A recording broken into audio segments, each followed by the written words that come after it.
এক বছর আগের প্রশ্নপত্রে পরীক্ষা নেওয়া হলো এসএসসি পরীক্ষার্থীদের। ব্যবসায় উদ্যোগের লিখিত পরীক্ষা ২০২৬ সালের প্রশ্নে নেওয়া হলেও এমসিকিউ পরীক্ষা নেওয়া হয় ২০২৫ সালের প্রশ্নে। গত বৃহস্পতিবার নারায়ণগঞ্জের ২৫০০ উপজেলার একটি কেন্দ্রের ৫৪ জন পরীক্ষার্থীর সঙ্গে এমন ঘটনা ঘটেছে।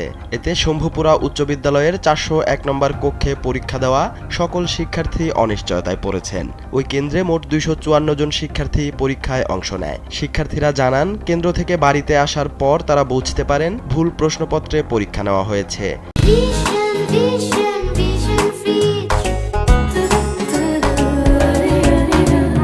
এ বিষয়ে শম্ভুপুরা উচ্চ বিদ্যালয়ের প্রধান শিক্ষক জানান, ভুলবশত ভুল প্রশ্নপত্র দেওয়া হয়েছে। পরীক্ষার্থীদের এমন ভুল প্রশ্নপত্র দেওয়ার বিষয়ে অবগত রয়েছেন উপজেলা মাধ্যমিক শিক্ষা কর্মকর্তা। শিক্ষার্থীদের ভবিষ্যতের কথা বিবেচনায় যথাযথ ব্যবস্থা নেওয়া হবে বলে জানান তিনি। আমরা ২০২৬ সালের পরীক্ষার্থী, কিন্তু আমাদের প্রশ্ন দেওয়া হয়েছে এমসিকিউ ২০২৫ সালে।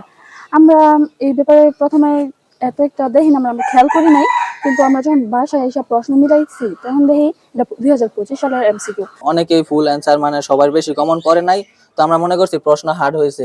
তারপর আমরা বাসায় আসলাম মিলাইতে, তো সবসময় পরীক্ষা দিয়ে মিলাই, তো দেখি অন্যান্য ঢাকা বোর্ডের যারা আছে অন্যান্য স্কুলের অন্যান্য কেন্দ্রে ওদের সাথে আমাদের প্রশ্ন মিলে না।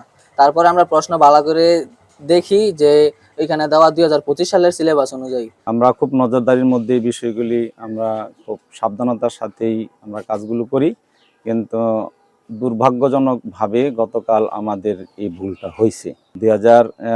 এই ভুলটা হয়েছে আমাদের ৪০১ নম্বর কক্ষে ৫৪ জন শিক্ষার্থীর কাছে ২০২৫ সালের সিলেবাস অনুযায়ী প্রণীত এমসিকিউ প্রশ্ন অংশটি যায়।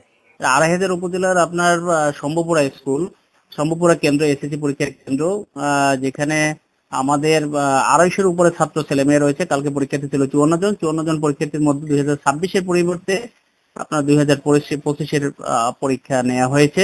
তৎক্ষণাৎ আমরা জানার সাথে সাথে আমরা এই ব্যাপারে প্রয়োজনীয় ব্যবস্থা নিয়েছি। যেহেতু পরীক্ষা শেষ হয়ে গেছে, আমাদের হাতে আর কিছু ছিল না, আমরা ঊর্ধ্বতন কর্তৃপক্ষ সকলের সাথে যোগাযোগ করছি এবং একই সাথে যে সমস্ত প্রয়োজনীয় ব্যবস্থা গ্রহণ করা দরকার গ্রহণ করেছি, এবং একই সাথে সাথে আমরা কেন্দ্র সচিব, হল সুপার এবং আপনার যারা কক্ষপদার্থ ছিল তাদেরকে বহিষ্কার করা হয়েছে এবং অব্যাহতি দেওয়া হয়েছে, তাদেরকে নামে শোকজ করা হয়েছে।